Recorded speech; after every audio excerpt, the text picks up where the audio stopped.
Welcome to episode 170 of the Scarlet Faithful podcast. Happy Monday, September 18th, 3-0 Monday, Rutgers football. Great start to the season. Obviously, huge week ahead now. Michigan at Michigan, number 2 in the Big House, noon on Saturday, September 23rd. It's going to air live on Big Ten Network. It's the only game at noon, so don't worry. There's no channel finder that you have to search. I know people are upset about the alternate channels. I personally haven't had an issue, but I understand a lot of people have in terms of things being mislabeled and switching and being interrupted, and I know that's frustrating. So at least we know Saturday at noon is the only Big Ten game going on at that time, and it will be the lone game on the Big Ten Network. So 3-0 start. I have thoughts. I have things to talk about, and might end up being a little bit of a rant. I don't know. But, I still think there's a lot of reasons to be impressed and happy. And there's also reasons to not know, how good this team is. So let's start with what we do know. I think for me, the biggest takeaway of this team is that this is a well-coached team. And how do you know that? You know that because they're minimizing their own mistakes and they're capitalizing on the mistakes of their opponents. And I think that for me sticks out more than anything, and just in terms of that's not typical for Rutgers football, right? In terms of seeing that, and that's not any disrespect to coaches before, but this team is doing that in a way that they haven't done in a while. Just the fact that they're minimizing penalties, they're minimizing turnovers, they are converting on third down, they're limiting their opponents from converting on third down. I have a bunch of things here. Let's see. Tackles for loss allowed. That's a good one in terms of not allowing mistakes. They've only allowed 12 for 24 yards all season. That's 20th best in the country. Team sacks, they have 10. That's tied for 16th in the country. Kick return defense, they've only allowed one return for 12 yards. That's 10th. Time of possession, we know that's been a big thing. Wasn't so great against Virginia Tech, but 17th nationally, 33-plus minutes. Turnover margin, +4. They're tied for 15th. Red zone defense. They're not allowing big plays. Tied for 4th. Opponents are just 4 of 8 in the red zone, 3 TDs and a field goal. That's huge. Red zone offense, they're converting 11 of 12. 9 touchdowns, 2 field goals. Penalty yards per game, just 23rd at 36.7 yards per game. 23rd in the country in penalties. Last year, this team was a disaster with penalties. They averaged 8 plus a game. Third down defensive conversion rate, 35th, tied with Ohio State. Only allowed opponents 32.6%. And then they're tied with Colorado at 33rd with a third down conversion rate of 47.8. Last year, Rutgers converted third downs at 23%. So this is a much better team through 3 games. Now, it's the first time they've beaten 3 FBS teams in a row since 2014. So that's another thing. That was Navy, Tulane, and Michigan. So they certainly, and I know the argument, they haven't played anybody good yet. Well, a lot of Big Ten teams haven't played anybody good yet. And Rutgers played a Big Ten team, even if they're maybe the worst. And they played in Virginia Tech, which, they're having a tough year. They have a lot of injuries. They're rebuilding under Brent Pry. It's still a solid win. And this is where I wanted to go on a little bit of a rant. This is 3 years in a row where Rutgers has beaten a former Big East foe, right? And they're now in the ACC. And Rutgers in the Big Ten. And yes, this is going to go where maybe you think it's going. But let's just point this out. They lost to BC. They were 0-13-1 before playing them last year and winning 22-21. They're 7-20-1 all time. Against Syracuse, they're 13-30-1 all time. They went through a stretch in the mid-'80s to the early 2000s that I was a part of as a student. They went 1-15. The one win, my senior year, they beat them 24-21 on a last-second field goal. They did go on a run there and kind of own Syracuse towards the end of the Big East. But that win 2 years ago at Syracuse was huge. And then they ended a 12-game losing streak against Virginia Tech this past weekend. Yes, Virginia Tech is rebuilding. It's one of the worst teams over the last 20 years. But Rutgers lost 12 in a row. Last time they won was that 92 Halloween Homecoming Classic I wrote about last week that I was at. this to me, it's something worth acknowledging. It's something worth. I think it's a notch in the belt of Schiano's tenure at 2.0. And this is where I go back, and this is what I was hinting at. Stuart Mandela's article, right? I almost had a seizure talking about his article about how the worst expansion move ever was Rutgers going to the Big Ten. First of all, it's completely disproved by the fact that the Big Ten has completely benefited from Rutgers coming in. Hence, the massive record TV rights, media rights contract that they now have, in part because Rutgers is part of the Big Ten. It's not rocket science. So if you don't recognize that when you write that kind of argument, I don't know what your agenda is, but it's obviously something, in my opinion. But what I think this also shows, and I've seen people say, oh, it proves they belong in the Big Ten. It doesn't prove they belong in the Big Ten. They're in the Big Ten because the Big Ten wants them there, because the Big Ten knows that it was the right decision. That's why they added them. They're not in there because they deserve to. I don't know what deserve to be means. They're in because the Big Ten wants them there, right? And they benefit the Big Ten in many logical ways, including research side of it. And Rutgers, I know people are really excited. It's a great thing. U.S. News and Report, Rutgers moved up to number 40. National universities are number 15 in state universities. So that's an awesome thing. Rutgers is, fifth of the current Big Ten schools. They're middle of the pack once you add all the Pac-12 schools. But still, they add value beyond their football record. And we all know that. But my point is, if you look at it from a macro level now, Rutgers has beaten 3 former Big East foes that they traditionally lost to. And yes, they're 3-12 all time. So against Boston College, Syracuse, and Virginia Tech all time, they're 23, 62-2. 23, 62-2. And 3 years ago, they were 20, 62-2. And now they're 3-0 in the last 3 years. And what is that common denominator? Yes, Greg Schiano was coach, but Rutgers in the Big Ten. And what's my point?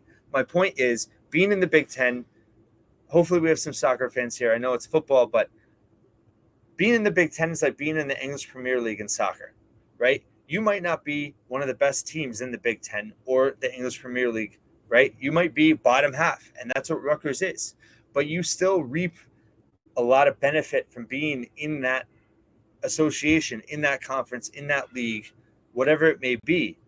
You make more money, and Rutgers isn't even fully realized that yet, right? But you benefit from a media rights. You benefit from perception in terms of national exposure. You benefit from a recruiting standpoint. In the Premier League, good players want to go play for you. Being in the Big Ten, recruits want to go play for you. There's a lot of parallels there. You could also, I guess, make a comp with Major League Baseball versus, the minor leagues. And although Rutgers is in the bottom half of the Big Ten, and obviously we're in the middle of what we hope is a very promising and landmark season in Schiano 2.0, but they just beat 3 years in a row, 3 programs that traditionally wiped the floor with them when they were in the Big East and when they were independents in East Coast football.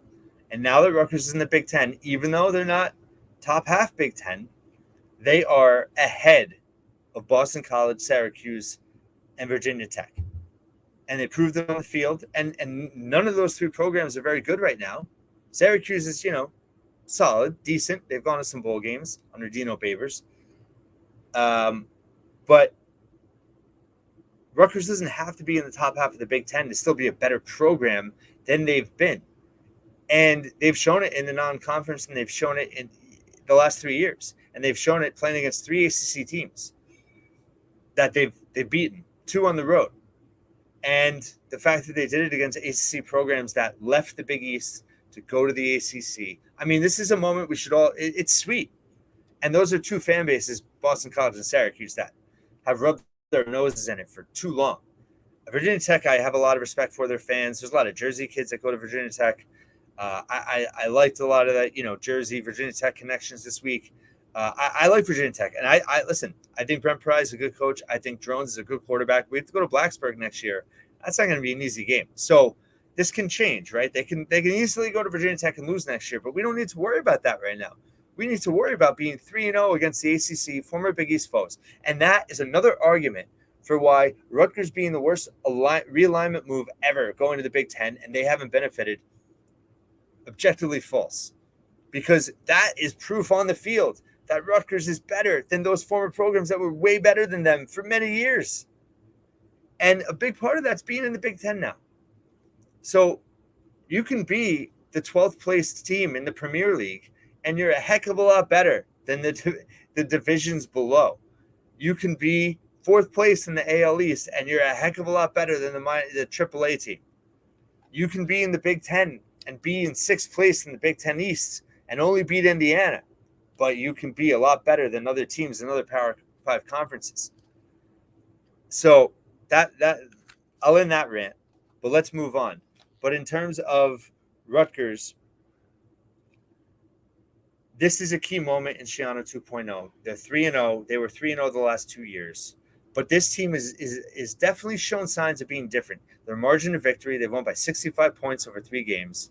That's huge. They've been dominant. You know, Virginia Tech game, I mean, they none of us felt, I feel like most Rutgers fans, I can't say none of us, but a lot of Rutgers fans didn't feel like Rutgers even played that great. And they won by 19 points. They've covered every game. I mean, they've been favored 3 games in a row against 3 FBS teams, and they won comfortably in all 3. Just sit back and take that fact for a minute. Just for a minute. And that's progress.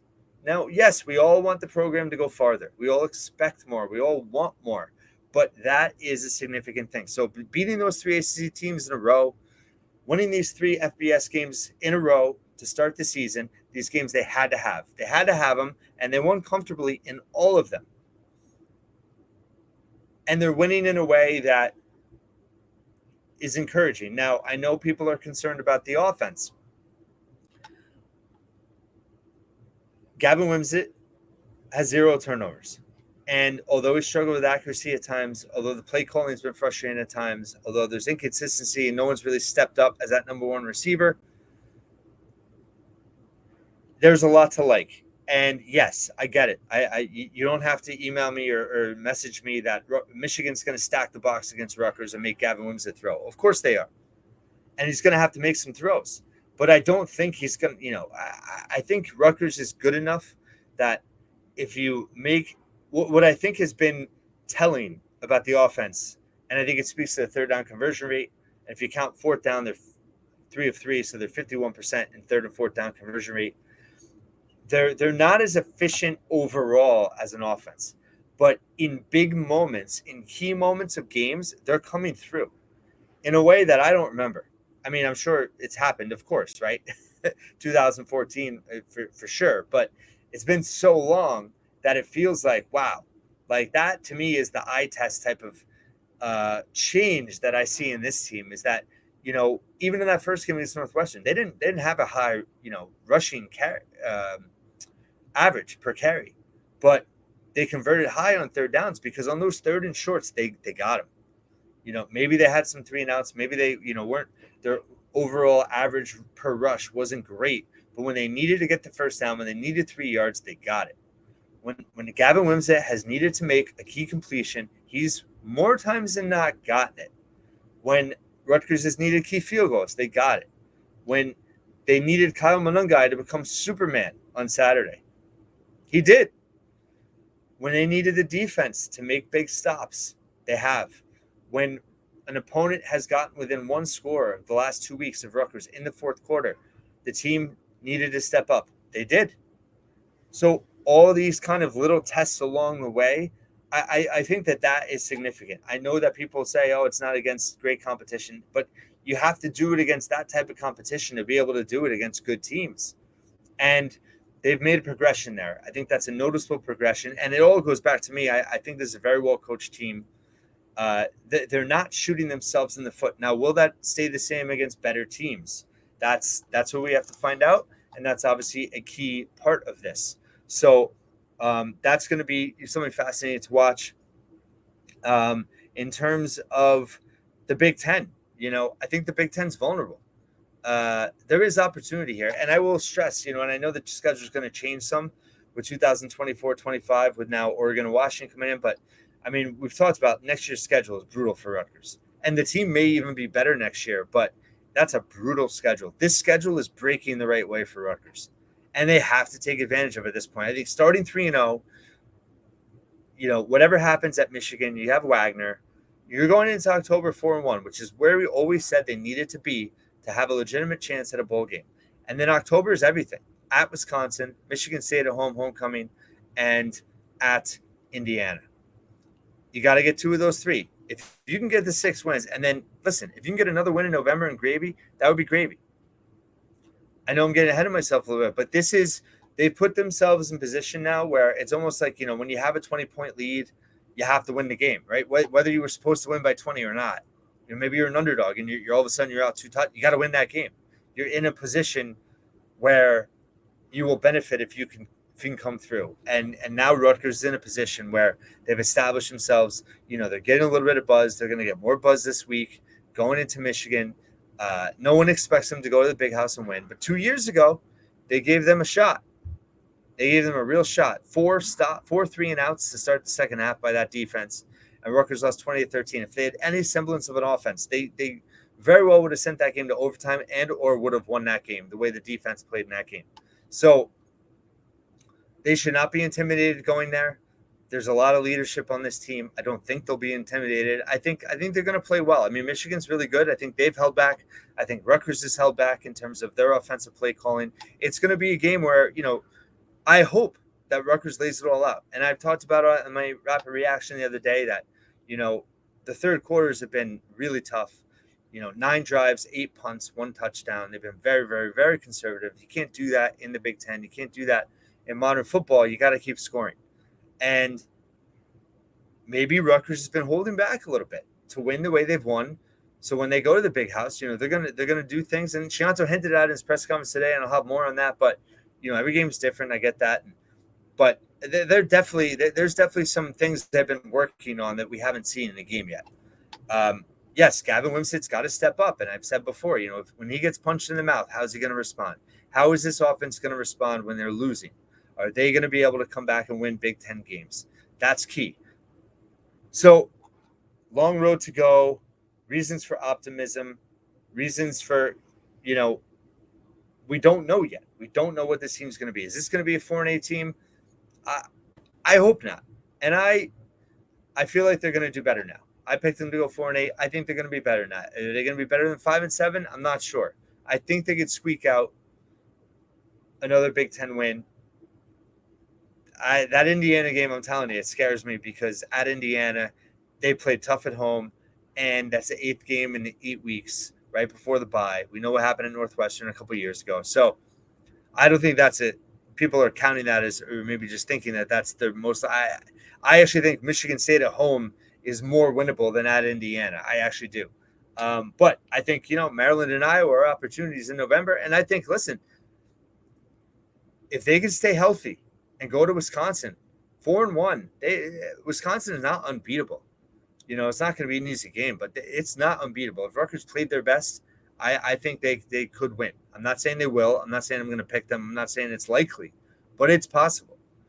So lots of reasons for hope, lots of reasons to stay grounded and wait and see here. But also from a big picture perspective, there's a lot of things to be happy about and appreciative about of how far Rutgers has come under Shiano 2.0 and how the Big Ten has played a role in that, how Shiano's played a role in that, how this team is better, and how this team is thought of.